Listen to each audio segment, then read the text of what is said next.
그러면 제가 이 책이 630페이지 정도 되거든요. 그래서 제가 이 앞에서부터 되게 중요하다고 생각한 그 구절들을 하나씩 여러분들에게 소개해 드리면서 제 경험담을 여러분들에게 공유해 드릴게요. 네, 그럼 한번 읽어 드려 볼게요. 처음 소개해 드릴 문장은 평정심을 잃는 일이 결코 좋은 것은 아니지만 평정심이 위협받는 순간을 활용하여 앞으로 어떻게 행동해야 할지를 알 수도 있다. 스스로를 가장 치열한 전투에 투입시킨 뒤 자신이 어떤 행동을 취하는지 관찰하는 법을 익혀야 한다. 누구도 중대한 상황에서 평정심을 잃고 싶어 하지 않는다. 그렇지만 적들이 평정심을 잃게 할 방도를 찾는 것 또한 현명한 대처다. 당신이 균형을 잃게 했던 바로 그것을 선택하여 적들에게 부과하라. 그들의 약점을 그들이 감정적이 되도록 하는 것을 찾아내어 갑절로 선사하라. 되게 무서운 내용이죠. 제가 이 구절을 우리 개인이 회사 생활, 사회 생활을 할 때 어떤 방식으로 적용할 수 있는지와 이제 사업을 하시는 분들이 어떻게 경쟁해야 되는지 이 두 가지 파트로 한번 설명해 볼게요. 일단 개인적인 차원에서인데요. 저는 이제 평정심을 관리하기 위해서 제가 선택한 노력은 뭐냐면요. 제가 성격적으로 강한 성격과 취약한 성격, 이런 성격성의 장단점으로 저 자신을 설명하는 게 아니라 제가 강해지는 상황, 약해지는 상황이 어디인지를 분석하는 걸 시작점으로 삼았거든요. 제가 언제 이 사실을 깨달았는지는 잘 기억은 안 나요. 하지만 어느 순간 제가 정말 큰 깨달음을 얻었는데 그게 뭐냐면 우리가 지금 말로 표현되는 이런 여러 가지 성격들이 있잖아요. 뭐 신중하다 혹은 우유부단하다 이런 것들이요. 이런 성격들은 우리 개성을 여러 관점에서 바라보는 관점에 불과하고 그런 성격이 따로 구분되어 존재하지 않는다라는 사실을 어느 순간 알게 됐어요. 그러니까 뭐냐면 신중한 성격이 따로 있고 우유부단한 성격이 따로 있는 것이 아니라 내가 어떤 상황에서는 신중해지고 어떤 상황에선 그것이 우유부단한 것처럼 보여지는 그런 상황과 환경이 있을 뿐이더라고요. 그래서 제가 어떤 상황에서 강해지고 어떤 상황에서 약해지는지를 좀 적어봤어요. 실제로. 이를테면 내가 강해지는 상황이라면 내 성격의 특성이 신중해지는 상황일 것이고요. 그래서 실패하지 않도록 최대한 잘 준비하고 대비하고 계산하는 그런 신중함이 돋보이는 그런 상황과 환경이 있을 것이고요. 반대의 상황은 내가 계산하지 않고 그냥 머릿속에 걱정이나 선택장애만 가득한 그래서 내가 우유부단해지는 상황들이 있는 거예요. 실제로 적어보니까.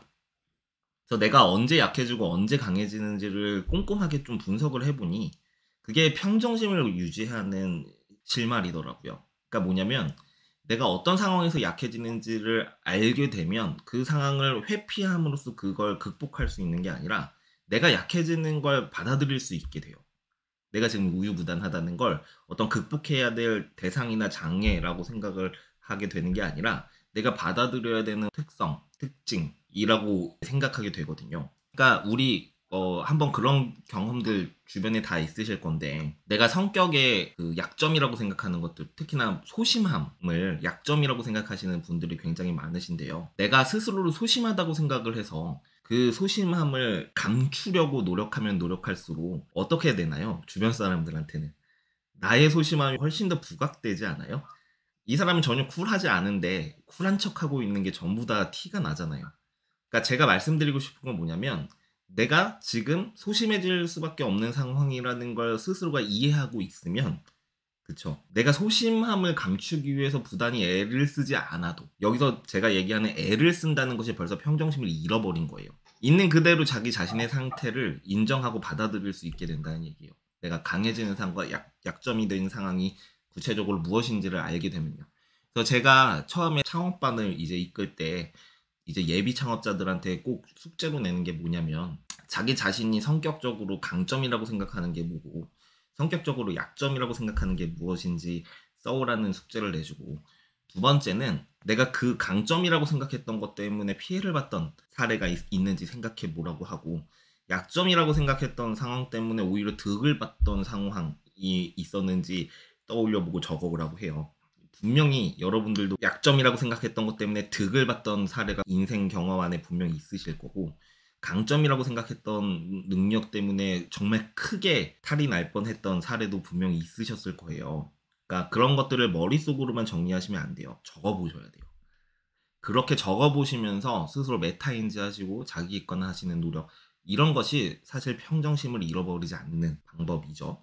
이 책의 한 구절을 제가 소개해 드릴게요. 감정을 절제하는 법을 아는 것은 감정을 완전히 억누르는 것이 아니라 최상으로 활용하는 것을 말한다. 제가 얘기하는 것과 통하는 부분이 있죠. 내 감정을 절제하는 것이 아니라 내 감정을 있는 그대로 이해하고 받아들이는 게 중요한 거예요. 이게 평정심의 비밀, 평정심을 유지하는 사람들의 비밀인 것 같아요. 그러니까 어떤 것을 극복하기 위해 감정의 동요나 소란이 생긴다면 벌써 그건 평정심이 무너진 거잖아요. 내 지나치게 어떤 사람을 신경 쓰고 있거나 의식하고 있어도 마찬가지예요. 그러니까 한 가지에 집중하고 몰두하는 집중력은 결국 평정심을 어떻게 관리할 수 있냐가 결국 키가 되게 되는데, 그 평정심을 관리하고 유지하는 방법이 제가 말씀드렸던 것처럼 최대한 자기 감정에 솔직하고 내가 약점이 되는 상황, 약해지는 상황을 외면하는 게 아니라 지금 나는 약한 상태라는 걸 인지하기만 하더라도 평정심이 관리가 된다는 거예요. 네, 이건 당연한 거다는 걸 받아들일 수 있어야 돼요. 그러면 의외로 사람들이 내가 소심한 성격 때문에 주눅이 들어있는 것처럼 느껴진다고 내가 생각을 해서 소심함을 극복하고 싶어 했겠지만, 나는 지금 소심해질 수밖에 없는 상황이라는 걸 스스로 받아들이고 인정해버리잖아요. 그러면 주변 사람들이 이 사람이 소심하다는 평가를 하지 않게 될 거예요. 오히려 그 마음의 평정심 때문에요. 다시 한번 읽어볼게요. 이게 바로 스스로를 가장 치열한 전투에 투입시킨 뒤 자신이 어떤 행동을 취하는지 관찰하는 법을 익혀야 한다예요. 근데 우리는 사람인지라 실제 그렇게 감정이 막 왔다 갔다 하는, 막 치열하게 갑론을박이 있는 회의라든지 아니면 막 진상 고객과 전화 통화를 할 때 그 현장 속에서 우리 자기 자신을 잘 메타인지 하기가 어려워요. 이건 이미 평정심 관리가 잘 되는 사람들이 할 수 있는 기술이죠. 그렇기 때문에 우린 기록을 해야 되는 거예요. 평소에 내가 어떤 상황, 어떤 환경에서 강해지고 어떤 상황, 어떤 환경에서 약해지는지를 여러분들이 평소에 메타인지 하셔야 실제 나의 멘탈을 완전 흔들어버린 그런 환경에 놓였을 때, 이 사람이 지금 나한테 왜 이러는 건지를 냉정하게 분석할 수 있게 된다는 얘기겠죠. 이건 사실 반대의 경우에도 정말 잘 먹히는 전략이에요. 보통 우리가 평정심이 흔들리는 경우는 사실 나한테만 약점인 그런 상황이 절대 아니고요. 아마 대부분의 모든 사람들은 그 상황을 견디기 힘들어 할 거란 말이에요. 그러니까 여러분들이 협상에 임할 때 어떤 태도를 견지하시는 게 굉장히 중요하냐면, 언제나 기다리는 사람이 돼야 돼요. 언제나요. 그러니까 뭐냐면요. 내가 공세를 취하게 될 때는 내가 쳐들어가야 되는 나라보다, 손자병법에도 나오는 얘기인데요, 적어도 몇 배 이상 내가 전력이 셀 때만 쳐들어갈 수 있는 거예요. 그 외에 나머지 상황은 수비할 때가 언제나 유리하거든요. 근데 우리 1대1로 사람과 면담을 하거나 협상을 할 때도 똑같은 전략이에요. 내가 이 사람보다 훨씬 더 많은 카드를 확실하게 압도적으로 쥐고 있을 때는 이제 공세로 전환해서 나의 선택지를 고르게 만들 수 있겠지만, 우리가 대부분 협상을 할 때는 어때요? 서로가 가지는 패를 잘 모르잖아요. 우린 협상 전문가도 아니고요. 그러니까 기본적으로 그 사람과 대화를 하겠다라는 자세를 유지하면서 그 사람이 말을 많이 하게 만들어야 되는 거예요. 우리가 그걸 소스로 활용해서 그 사람도 도움이 되고 나한테도 이로운 조건으로 협상을 임하시는 게, 언제나 이기는 사람들이 상대방의 마음을 활용해서 나 자신의 협상에 유리하게 판을 짜는 거죠. 그러니까 우리가 평정심을 너무 어렵게 생각하지 마세요. 내가 무조건 이겨야 된다라는 고양감도 평정심이 무너진 상태인 거예요. 마찬가지로 아예 포기해버리거나 아예 머릿속에 아무런 생각이 안 드는 것 역시 평정심이 무너진 거잖아요. 내 평상시의 상태를 유지하는 게 평정심이라면, 기다릴 수 있는 상대방 얘기에 경청하는 기술을 배우셔야 돼요. 특히나 경청하는 스킬이 왜 중요하냐면, 경청은 듣는 방법이 아니거든요. 상대방을 말하게 만드는 기술이에요. 내가 계속 듣길 원하신다면 상대방이 말할 수 있게 그 사람이 말하고 싶어 하는 내용을 계속 이어서 말할 수 있도록 질문해 주셔야 되잖아요. 질문을 아주 잘 하셔야 됩니다. 언제나 협상을 할 때는요. 다음 구절 한번 얘기해 볼게요. 전쟁은 결국 목적과 수단 사이에서 균형을 잡는 것이라 할 수 있다. 어떤 장군이 특정한 목적을 달성하기 위해 최상의 계획을 가지고 있다 해도 그 목적을 성취하기 위한 수단이 없다면 그 계획은 아무짝에도 쓸모가 없다. 그래서 역사적으로 뛰어난 장군들은 먼저 수중에 가지고 있는 수단이 무엇인지 파악한 뒤에 그 도구들에서 전략을 고안해내는 법을 배웠던 것이다. 아까 전에 잠깐 설명해드렸지만 지피지기면 백전불태라는 구절. 손자가 정말 잘 싸우는 장군을 3단계로 분류했어요. 책에서. 그때 이 지피지기, 적을 알고 나를 알면 100번 싸워도 위태롭지 않다. 이 구절이 사실 1티어의 장군을 설명한 게 아니라 2티어의 장군을 설명한 거예요. 1티어의 장군은 뭐냐면요. 이기고 나서 싸운다. 내가 승리를 확신한 게 아니에요. 승리하고 나서 싸우는 거예요. 승리하고 나서. 그 방법도 제가 자세하게 가르쳐 드릴게요. 2티어의 장군은 뭐냐면요. 내가 언제나 브랜드를 처음부터 만들어가지고 영업을 하지 않잖아요. 여기 계신 분들은 직장 생활 하시는 분들도 계시니까. 그럼 이미 만들어져 있는 서비스나 제품을 가지고 마케팅을 해야 되는 상황이 있을 수 있죠. 영업을 해야 되고요. 그럴 때 필요한 거예요. 적을 알고 나를 아는 거예요. 근데 이 손자가 얘기한 것 중에 그 다음 구절이 훨씬 더 중요한데요. 일단 나를 확실히 알면 10번 싸워서 한 번은 위태로울 것이다 라고 얘기하고요. 나도 모르고 적도 모르면 10번 싸울 때마다 계속 위태로울 것이다 라고 얘기하거든요. 그러니까 그 얘기는 뭐예요? 일단 나만 알아도 승률이 90%라는 얘기겠죠. 여기서 나를 아는 방식이에요. 이게. 다시 읽어드릴게요. 역사적으로 뛰어난 장군들은 먼저 수중에 가지고 있는 수단이 무엇인지 파악한 뒤에 그 도구들에서 전략을 고안해내는 법을 배웠던 것이다. 가장 중요한 게 내가 팀 단위로 만약에 일한다고 쳐볼게요. 혼자서 일할 수도 있고요. 근데 우리 회사가 어떤 고객들에게 영업을 하고 그 고객들이 왜 우리 제품에 돈을 지불하는지를 여러분들이 한번 팀원들한테 질문해 보셔도 되고요. 스스로가 한번 작성해 보세요. 생각보다 사람들의 대답이 너무 다르고 너무 내 생각과 결이 다르다는 생각 때문에 충격을 받으실 수도 있어요. 제가 제일 처음 얘기하는 팀원들의 생각을 정리하는 1단계거든요. 그러니까 어떤 사람은 마케팅 회사에 다니면서 클라이언트의 마케팅 고민을 해결해주는 걸 자기 자신의 업이라고 생각하지 않고 오히려 굉장히 자기 자신의 욕망, 내가 하고 싶어하는 욕구에 엄청 집중된 비즈니스 모델 그 원형을 가지고 계신 분들이 있어요. 그리고 더 놀라운 사실은 대부분 개인들은 다 그렇게 자신의 욕구에 근거한 비즈니스 모델에 대한 이해도를 가지고 있다는 거죠. 예를 들면 마케팅 회사에 다니는 디자이너가 마케터처럼 일하는 게 아니라 예술가처럼 일하는 경우도 그런 것의 대표적인 케이스죠. 그렇죠? 또 예를 들어 이 비즈니스 생태계에 대한 이해도가 없이 내가 그냥 이 시장에서 굉장히 고부가 가치를 창출한다는 고급 인력이라는 생각 때문에 회사가 어려워지던 말든 그런 거랑 상관없이 자기는 언제나 왕대접을 받으려고 하는 사람들이요.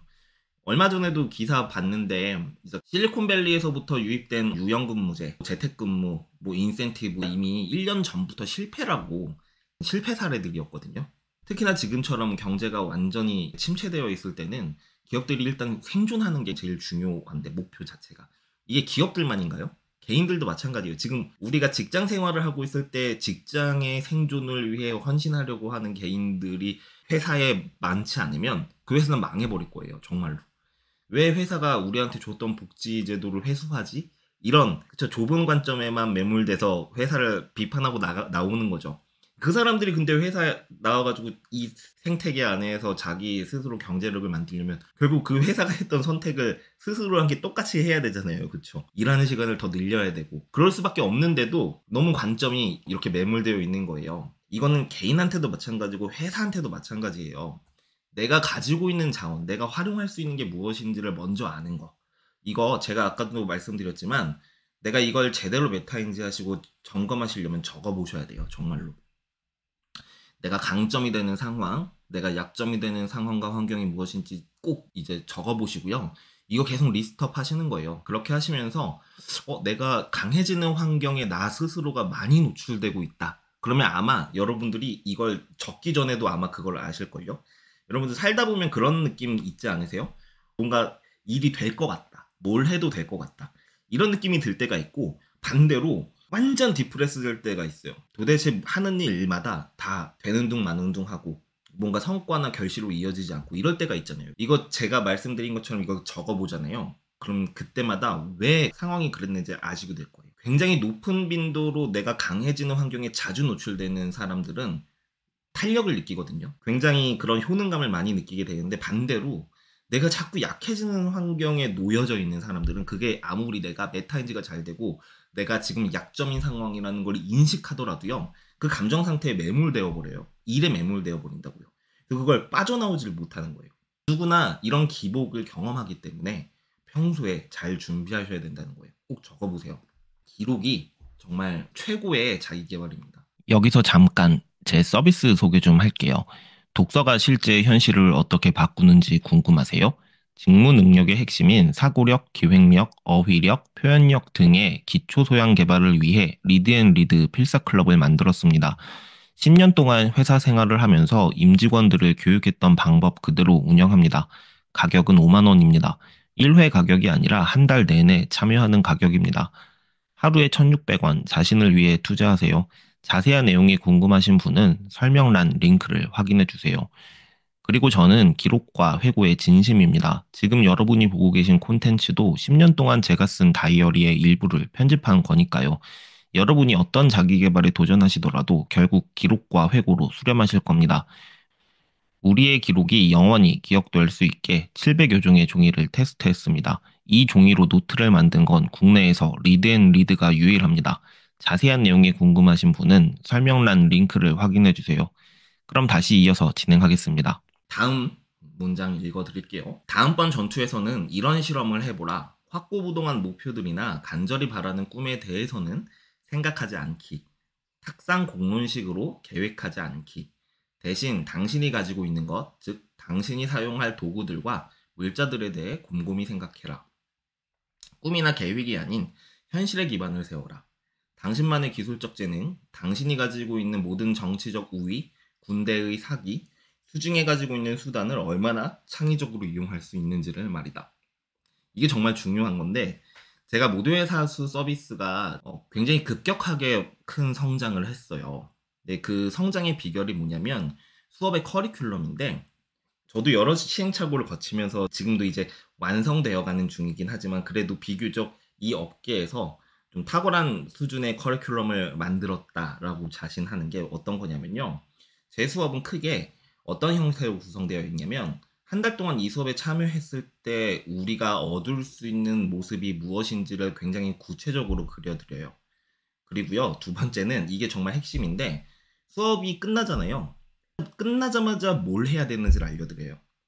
모두의 사수 슬로건이 뭐냐면 될 때까지 훈련과 코칭 피드백을 무한대로 해준다 였어요. 처음부터. 왜냐하면 결국은 실행해야 되니까. 책도 내가 읽기만 하면 아무런 의미가 없어요. 책 내용 중에서 내가 지금 현재 즉시 반영할 수 있는 것들은 바로 실행을 해보셔야 되는 거예요. 지금 제가 여러분들한테 이 책을 읽어드리는 방식이 그렇죠. 여러분들이 제 해설을 들으면 적어도 이 책을 사고 싶다는 마음이 생기거나 아니면 이 내용 중에서 영진님이 하라고 하는 건 한번 해봐야겠다라는 생각이 드시죠. 정말 그렇게 읽으셔야 되는 거예요. 책을. 굉장히 많은 시행착오를 거쳐 저는 독서하는 습관을 얻게 됐지만 과정이 있었잖아요. 여러분들이 보고 계시는 건 결과예요. 그렇기 때문에 여러분들이 스스로에게 맞는 자기계발 방법을 찾으시려면 여러 가지 시행착오를 거쳐보셔야 돼요. 예를 들면 유튜브 같은 걸 보셔도 되고요. 유튜브에 있는 내용들을 필사하셔도 되잖아요. 유튜브 알고리즘이 꽤 괜찮더라고요. 어떤 사람들은 유튜브 알고리즘 때문에 우리가 굉장히 닫힌 세계에서 살게 된다라고 말하기도 하는데 굉장히 그 알고리즘을 잘 활용하면 우리가 여러 가지 좋은 양질의 콘텐츠들만 언제나 PD에 가득 채우게 할 수도 있는 거잖아요. 그런 것들을 공부하는 데 사용하셔도 되고요. 드라마 같은 콘텐츠 같은 것도 우리가 배울 게 얼마나 많아요. 저는 에코마케팅에 다닐 때 퍼포먼스 마케팅 교육을 드래곤볼이라는 만화책이랑 슬램덩크라는 만화책으로 했어요. 이런 질문들, 이런 화두들이 사실 우리가 마케터한테 굉장히 필요한 질문들이거든요. 그 주인공인 강백호라는 사람이 등장을 하는데 제목도 슬램덩크죠. 네, 마지막 엔딩이 2점짜리 점프슛으로 끝나고 그것이 정말 독자들에게 엄청 큰 감동을 주거든요.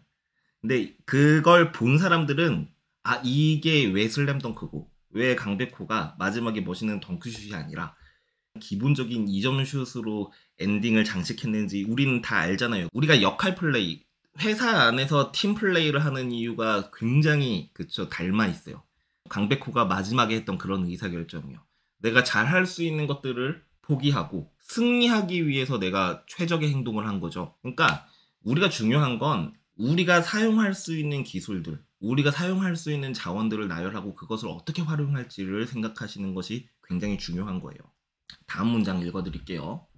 완벽한 경제성을 인색함과 혼동하지 마라. 군대는 너무 많이 소비해서 실패하기도 하지만 너무 적게 소비한 탓에 실패하기도 한다. 이게 뭐냐면요. 여러분들이 창업을 하거나 지금 현재 팀의 마케팅이나 세일즈를 담당하고 계신다면 항상 어떤 딜레마에 빠지게 되냐면 예산이거든요. 어떤 회사는 돈을 벌기 위해 돈을 쓰고 어떤 회사는 번 돈으로 마케팅에 재투자하는 의사결정을 하기도 해요. 우리가 추구해야 되는 건 전자가 아니라 후자인 거예요. 번 돈으로 하는 게 마케팅이에요. 그게 왜 그런 거냐면요. 우리가 고객들이 원하는 제품과 서비스를 시장에 출시했는데 출시하자마자 반응이 없으면요. 그건 고객이 원하는 게 아닐 가능성이 높은 거예요. 왜 고객들이 반응하지 않는지를 연구하고 그걸 개선해서 시장에 다시 한번 론칭해보고 이 과정들을 반복하면서 학습하고 그렇게 자연스럽게 매출이 나기 시작하면 그 번 돈을 마케팅 비용으로 다시 재투자하는 거죠. 그런 식으로 매출을 만드는 거예요. 크게. 근데 우리가 이걸 거꾸로 생각하는 거예요. 이런 지난한 활동을 단축시키거나 이걸 생략하고 싶다는 성급한 생각이 내가 마케팅에 돈을 쓰게 만들거든요. 처음부터. 번 돈으로 마케팅에 돈을 쓰기 시작하면 내가 처음에는 발품을 팔고 시간을 쓰지만 거기서 벌어들인 소득이 결국은 시간을 사게 만들어줘요. 페이스북 광고에 돈을 투자하거나 인스타그램 광고에 돈을 투자하거나 유튜브 PPL을 하거나 이런 형태로요. 하지만 반대로 처음부터 시간을 돈으로 사기 시작하면 무슨 일이 생기냐면 매몰 비용이라는 게 급격하게 증가하기 시작하거든요. 이 매몰 비용이라는 건 이런 거예요. 고객이 이 제품이 엄청 좋아 보여서 샀는데 이게 최초 처음 개발한 시제품이라면 첫 술에 어떻게 만족하겠어요? 판매자가 얘기하는 거랑 구매 경험이 100% 일치하지 않을 가능성이 훨씬 더 크잖아요. 그러면 이 사람이 불만이 생기는 거예요. 근데 소극적 불만을 가진 사람은 이걸 굳이 다른 사람들에게 얘기도 하지 않지만 여기서 2번 구매하지도 않는 거예요. 적극적 불만을 가진 사람들은 어떤 사람들이냐면 이걸 다른 사람들한테 다 얘기해요. 여기 제품 구매하지 말라고. 혹은 환불해달라고 요청을 하거나 혹은 안 좋은 후기를 쓰죠.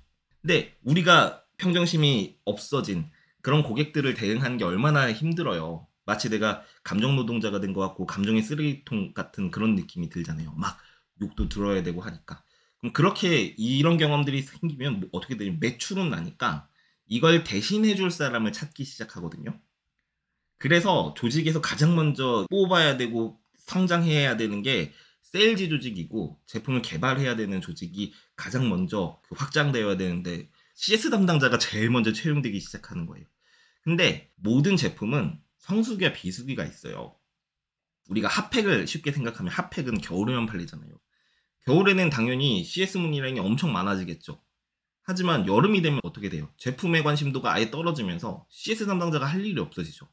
그럼 그때 CS 담당자를 해고할 수 있나요? 이런 의사결정 때문에 회사가 처음부터 첫 단추를 잘못 끼게 되는 거예요. 너무 성급하고 조급하게 생각하지 마세요. 특히나 내가 창업을 지금 준비하고 계시거나 창업을 지금 시작하고 계신 분이 있다면 처음부터 뭔가 일확천금처럼 매출을 다른 경쟁사들 지금 하고 있는 거 보면서 이렇게 우리도 해야겠다라는 생각보다는 무조건 어떻게 하면 내가 돈을 쓰지 않고 발품을 팔거나 24시간을 어떻게 써서 고객을 만들 수 있을까? 이것에 방점을 맞추고 움직이기 시작하시면 분명히 효과가 있을 거예요. 여러분들이 뭔가 일을 하고 뭔가 활동을 했다면 어떤 관점을 가지고 하셔야 되냐면 여러분들이 1분을 쓰면 1원이라도 돈으로 벌려야 된다는 거예요. 그것에 아무런 기여를 하지 못하는 활동이면 그 활동들을 줄이시거나 제거해야 되는 거죠. 네, 그렇게 해서 수익이 조금씩 늘어나기 시작하면요. 그 번 돈을 이걸 어떻게 할지를 그때부터 고민해 볼 수 있겠죠. 내가 했던 이 발품 파는 활동을 온라인에서 마케팅 소재로 대신할 수 있지 않을까? 이런 고민들을 그때부터 하시면 된다는 얘기예요. 돈이 벌리고 있을 때. 자, 벌기 위해 돈을 쓰시면 안 돼요. 번 돈으로 그쵸 투자하시는 거지. 그 점을 꼭 말씀드리고 싶고요. 전투에서 경제성을 높이기 위한 전술은 여러 가지다. 첫째는 비용이 거의 들지 않으면서 강력한 결과를 낳을 수 있는 속임수를 사용하는 것이다. 둘째, 격파할 수 있는 적을 찾아라. 잃을 것이 없는 적은 피하라. 그들은 어떤 대가를 치르더라도 당신을 파멸시키려 했을 것이다. 모든 것을 정확하게 예측하기는 어렵다. 전투를 신중하게 선택해야 할 뿐 아니라 손해를 받아들이고 그만둬야 할 때가 언제인지도 알아야 한다. 제가 하나씩 설명드릴게요. 비용이 거의 들지 않으면서 강력한 결과를 낳을 수 있는 속임수를 사용한다는 건 좀 현대적으로 표현하자면 여러분들 들어보셨을 거예요. 린 스타트업이라는 책. 린 스타트업으로 일하는 방식들 들어보셨죠? 요새는 프로토타입이라고 하지 않고 프리토타입이라는 개념들이 등장했거든요. 그게 뭐냐면요. 실제 제품을 가지고 있지 않은 상태에서 사람들의 반응을 관찰하는 거예요. 이를테면요. 제 서비스에서 계속 소개해드린 환경미화원 태병성님 사례가 환경미화원으로 일하시면서 자기 빗자루를 만드셨잖아요. 그쵸? 근데 그분이 자기 빗자루를 만들 때 빗자루를 만들고 나서 상세 페이지를 만든 게 아니에요. 이런 빗자루를 만들 것이 다라고 주장하고 상세 페이지를 만드신 거죠. 내가 지금 판매할 제품이 없는데 고객을 모았어요. 이 차이점이라고 생각하시면 돼요. 고객을 절대 기만하는 행동이 아니에요. 하지만 악덕 기업은 고객을 우롱하거나 기만하는 걸 아주 잘 사용해서 욕을 먹기도 하죠. 이제 말은 하지 않겠지만. 그래서 여러분들 지나치게 광고 소재로 어그로를 많이 끌지 마세요. 어그로를 많이 끄는 광고 대행사에 광고 대행을 의뢰하지도 말고요. 오너십이 없어서 그런 거예요. 일단 성과 중심주의이기 때문에 길게 보는 그런 장기적인 안목을 가지고 우리의 브랜드 가치가 희석되지 않는 의사결정을 해줄 수 있는 파트너를 잘 찾으셔야 됩니다. 무조건 지나치게 어그로를 끌어서 매출만 나면 된다. 절대 아니에요. 두 번째, 격파할 수 있는 적을 찾아라. 잃을 것이 없는 적은 피하라. 그들은 어떤 대가를 치르더라도 당신을 파멸시키려 했을 것이다. 이게 정말 무서운 얘기인데 우리 곁에도 그런 사람들 만나보신 적 있을 거예요. 이 싸움닭인데 이 사람은 자기가 원하는 형태로 패배를 인정하거나 시인하지 않으면 그걸 할 때까지 사람을 못 살게 구는 사람들이 있어요. 회사도 그런 사람들이 있고. 그러니까 이런 사람들이랑은 엮이지 않는 게 최선이에요. 이런 사람들을 저는 테이커라고 생각을 하고 테이커를 구분하는 방법을 얼마 전에 이제 유튜브에서 알려드렸는데 그거는 제가 영상 편집해가지고 올린 다음에 여러분들한테 한번 안내해드릴게요. 오늘 그 얘기를 다 하려면 1시간 이상 얘기해야 되니까. 그래서 그런 테이커들, 내 생태계 안에 테이커들이 있다.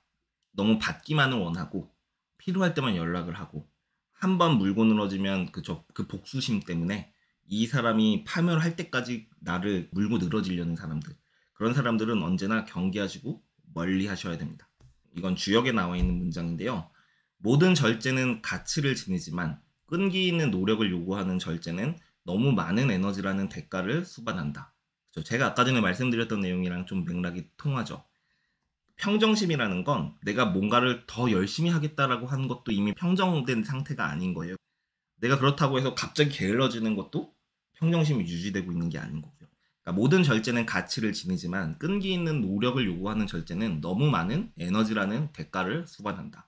그러나 절제가 자연스러운 것일 때, 그러니까 내가 한 가지 일에 집중하고 몰두하고 있을 때는 예를 들면 물이 위에서 아래로만 흐르게 하는 절제, 이런 것들이요. 그냥 자연의 순리, 섭리대로 되는 거. 그런 것들은 내가 그걸 그냥 인풋량을 계속 꾸준히 늘리기만 해주면 되잖아요. 이 활동을 발견해야 되는 거예요. 사업이라는 건. 내가 직장 생활을 할 때도요. 그것은 필경 성공으로 이어진다. 에너지의 절약을 의미하기 때문이다. 사실상 절약이 아니라 에너지가 거의 쓰이지가 않죠. 우리가 숨 쉴 때 숨 쉬는 걸 에너지를 쓴다는 걸 자각하고 쉬나요? 아니죠. 돈을 벌 때도 제가 방금 말씀드렸던 것처럼 어떤 활동이 매출로 연결되는지를 확실하게 찾아내잖아요. 그 활동만 반복하게 돼요, 결국은. 제가 인스타그램 채널을 계속 운영하고 컨텐츠를 계속 발행하는 이유도 바로 여기에 있어요. 그냥 글을 계속 꾸준히 쓰는 거예요. 돈이 되니까. 그것은 필경 성공으로 이어진다. 에너지의 절약을 의미하기 때문이다. 절제하지 않았을 경우 객체와의 헛된 몸부림으로 소모되어 버릴 에너지가 전체적으로 당연한 일에 이점에 적용되고 성공이 보장된다. 그러니까 사업은 될 일을 되게 하는 것이 사업이지 안 될 일을 되게 만드는 건 사업이 아니에요. 제가 이 파트를 설명할 때 여러분들께 꼭 추천해드리는 책이 한 권 있는데 안티프레질이라는 책 한번 찾아서 읽어보세요. 지금 제가 주역에서 소개해드린 이 구절이 거의 500페이지에 가깝게 현대어로 소상하게 설명이 되어 있으니까요. 반드시 한번 읽어보셨으면 좋겠어요. 자, 다음 문장 소개해드릴게요. 나폴레옹은 공격과 방어를 상호 배타적으로 바라보지 않았다. 그에게 공격과 방어는 불가분의 연관성을 지닌 개념이었다. 반격이라는 공격 전술을 위장할 수 있는 최상의 방법은 방어 태세를 갖추는 것이었으며 취약한 부분을 방어하기 위한 최상의 계책은 바로 공격 전술을 취하는 것이었다. 전략 중에 이런 게 있어요. 36개 주랭랑이라는 단어 많이 들어보셨죠? 이 중국 군사 전략 36개에 어떤 내용이 나오냐면요. 공경에 처한 적이 결전을 치르고 싶어 할 때는 기다려라. 싸우는 것이 우리에게는 불리하고 적에게 유리할 때도 기다려라. 누구라도 먼저 움직이는 쪽이 위험에 처하는 조용히 지키는 것이 현명한 상황에서는 기다려라. 제가 아까 전에 말씀드렸던 내용과도 뜻이 또 통하죠. 협상을 할 때는 상대방이 말을 많이 하게 만들어야 된다 그랬잖아요. 그렇죠? 자, 제가 아까 경청하는 기술을 지금 이 나폴레옹의 전략에 맞춰서 한번 얘기해 볼게요. 공격 따로 방어 따로라고 보지 않았다는 거예요. 나폴레옹은. 이게 제가 아까 전에 말씀드렸던 경청의 기술이거든요. 내가 지금 상대방이 가지고 있는 패가 정확하게 뭔지 모를 때는 최대한 상대방을 많이 말하게 만들어야 돼요. 어떻게? 질문으로요. 제가 리더십 수업할 때 리더는 절대 자기가 질문하고 자기가 답변하면 안 된다 그랬어요. 왜냐하면요. 질문하는 사람이 권력을 가지거든요. 그래서 내가 질문을 하면 반드시 그 사람이 답변하게 만들어야 돼요. 협상에서도 이건 똑같이 쓰이거든요. 내가 질문자가 되셔야 돼요. 그러니까. 내가 질문자가 되고 이 사람이 계속 말하게 만들어야 돼요. 실제로 여러분이 현실에서 이걸 잘 적용해 보십시오. 정말 놀라운 결과가 있으실 거예요. 분명히요. 이건 연봉 협상할 때도 마찬가지고 1대1로 면담을 하실 때도 마찬가지고 여러분들이 취업을 할 때 면접을 준비할 때도 마찬가지예요. 여러분들이 면접을 하는데 면접관이 신나서 말 많이 하게 만들잖아요. 그리고 면접관이 나를 말 많이 하게 만든다. 이 두 가지 상황이 정말 아예 다르거든요. 어떤 회사여야 돼요? 당연히. 나를 말 많이 하게 만들어주는 회사에 찾아가야겠죠. 당연히. 질문으로 그런 것들을 잘 유도하는 사람. 왜냐하면 나는 그 회사에 그 면접을 보는 사람 밑으로 들어가는 거잖아요. 나보다 뛰어난 사람 밑에서 일해야지. 반대가 되면 어떡해요? 그럼 정말 힘들어지는 거예요. 여러분들 그래서 면접을 보러 갈 때도 면접관의 성향에 따라 그 회사의 컨디션을 바로 알 수 있어요. 면접관이 지식 배틀을 하거나 자기 잘난 맛에 자기 얘기만 하는 사람을 만나면 여러분들이 그 팀에 소속돼서 똑같이 그렇게 일하게 될 가능성이 높습니다. 20곡의 게임 많이 하고 머릿속에 있는 정답은 이미 정해져 있고 답정너처럼 그 사람이 무슨 생각하는지 계속 맞춰야 돼요. 얼마나 힘들어요 그렇게 일하는 게. 그러니까 내가 대화를 할 때 그 사람의 태도를 보고 그 사람이 어떤 상태인지를 볼 수 있어요. 전투에서는 방어를 하는 쪽이 승리를 거두게 되는 경우가 많다는 것이었다. 먼저 일단 공격을 개시하게 되면 모든 방책을 동원해야 하므로 더 이상 상대방의 허를 찌를 계책이 없게 된다. 방어를 하는 쪽은 공격자의 전략을 간파하고 방어 조치를 취할 수 있었다. 두 번째, 방어자가 이 초기 공격을 무위로 돌리게 되면 공격자의 입지가 약해진다. 군대의 질서가 와해된 데다 병사들도 녹초가 되기 때문이다. 전투에서는 지킬 때보다 빼앗을 때 더 많은 에너지가 필요하다. 반격 기술은 이러한 관찰을 토대로 발전했다. 기본 원칙은 적이 먼저 움직이도록 만드는 것이다. 상대편이 먼저 공격을 하도록 적극적으로 유인하여 에너지를 소모시키고 전열을 무너뜨리는 전략이다. 반격은 잔혹하거나 직접적인 대신 미묘하고 실체 파악이 어려우며 적의 에너지와 공격을 이용해 적을 파멸에 이르게 한다. 이 얘기는 전쟁에 대한 얘기지만 우리가 협상을 하거나 영업을 할 때도 똑같이 적용되는 것 같아요. 이제 저희 모두의 사수의 영업 방식 하나를 소개해드리면요. 저는 그 패턴을 발견했거든요. 이제 보통 모두의 사수 인스타그램 컨텐츠를 보시고 제 홈페이지에 들어와서 저한테 어떤 상품을 구매하는 게 지금 자기 상황에 맞는지를 문의해 주시는 분들이 거의 한 100 중에 90명이세요. 상세 페이지를 보고 결제하지 않고 제 컨텐츠를 보고 들어오세요. 그러면 제가 그분들의 연락처를 받아서 먼저 전화를 드리거나 줌으로 그 사람들에게 상담을 해주잖아요. 이제는 제가 직접 하지 않고 저와 함께 일하고 있는 팀 동료가 그 일을 대신 해주는데요. 상담만 하면은 결제율이 100%거든요. 왜냐하면 매뉴얼을 만들었기 때문에 그래요. 이건 여러분들도 한번 실제 적용해 보시면 도움이 되실 건데요. 대화의 빈도가 되게 중요하거든요. 대화의 빈도라는 건 이런 거예요. 제가 한번 얘기하고 여러분이 한번 얘기했다. 그럼 대화의 빈도가 1이에요. 제가 한번 얘기하고 여러분이 한번 얘기하고 제가 한번 얘기하고 여러분이 한번 얘기했다. 그럼 대화의 빈도가 2인 거죠. 대화의 빈도가 5가 되면 결제율이 100%입니다. 5회 이상이 되면요. 티키타카를 잘해야 돼요. 경청하는 기술이라는 게 바로 이런 거예요. 상대방을 말하게 만드는 거예요. 지금 어떤 문제를 가지고 있는지 내가 점쟁이도 아니고 어떻게 진단해요. 근데 저랑 면담을 하시거나 저랑 멘토링을 하시는 분들은 대부분 영진님은 점쟁이 같다라는 얘기를 진짜 많이 하거든요. 어떻게 내가 말하지도 않은 내용들을 다 알고 제안을 해주시냐. 근데 그렇지 않아요. 본인이 다 말해주셔놓고 자기가 모르는 거예요. 네. 자, 그러니까 여러분들 저희 팀도 대화의 빈도를 굉장히 중요하게 여기는 팀이고 특히나 앞에서 영업을 할 때는 대화의 빈도가 최소 5, 최소 5예요. 넘어가면 넘어갈수록 더 좋은 거고요. 그렇기 때문에 여러분들도 실제 협상을 하시거나 사내에서 커뮤니케이션을 하시거나 팀의 팀워크를 다지고 싶을 때요. 정말 이 숫자를 잘 한번 기억해 보세요. 대부분 팀워크가 제대로 이루어지지 않는 팀, 각자 일하는 팀들은 어떤 특징을 가지고 있냐면 말하는 사람과 듣는 사람이 정해져 있어요. 그래서 대화의 빈도가 거의 1에 수렴합니다. 영진아 너 이거 해줘. 예 알겠습니다. 그냥 끝나는 거예요. 그런 식으로. 제가 주역에 있는 내용을 하나 소개시켜 드릴게요. 퇴각은 도주와는 엄연히 다른 것이다. 도주는 어떤 상황에서 자신을 보호하기 위해 하는 행동인 반면 퇴각은 강함의 표시이다. 신중을 기해 퇴각의 적기를 놓치지 않으면서 힘과 입지를 완전히 갖추고 있어야 한다. 그러면 너무 늦기 전에 시간이 보내는 신호를 알 수 있을 것이고 생사가 걸린 절망적인 싸움에 휘말리는 대신 일시적 퇴각을 준비할 수 있을 것이다. 그러므로 위는 적에게 전장을 그냥 내어주는 것이 아니다. 한 번이라도 저항을 해서 불굴의 의지를 보이면 적의 진격을 어렵게 할 수 있다. 이런 식으로 퇴각을 하면서 반격에 대비하라. 이게 말이 어렵지만 사실 제가 현실에서 우리가 흔히 볼 수 있는 사례들로 몇 가지 소개해드리면요. 대기업은 1년에도 몇 개의 사업부를 만들었다가 몇 개의 사업부를 없애져 빨리 정리해야 그만큼 손실이 적어지기 때문인데요. 제가 모두의 사수를 운영할 때도 이와 똑같은 의사결정을 했어요. 가장 제가 처음에 이 책의 구절 중에 평정심을 여러분들에게 소개해드린 이유는 평정심이 사업을 할 때 진짜 중요한 핵심 기술이기 때문에 그렇거든요. 왜냐하면 우리가 이렇게 사업이 성공적으로 보이더라도 그 데일리로 매출을 집계 해보면 그래프가 어떤 날은 기울기가 급격한데 떨어지는 것도 급격한 날이 있어요. 어제는 매출이 500만 원이었는데 오늘은 매출이 빵원이야. 그러면 솔직히 나는 다시 원상태로 돌아온 건데 그렇게 생각하지 않아요. 보통은 500만 원 손해봤다고 생각하는 거예요. 내가 500만 원어치 일을 못했다라고 생각을 하는 거죠.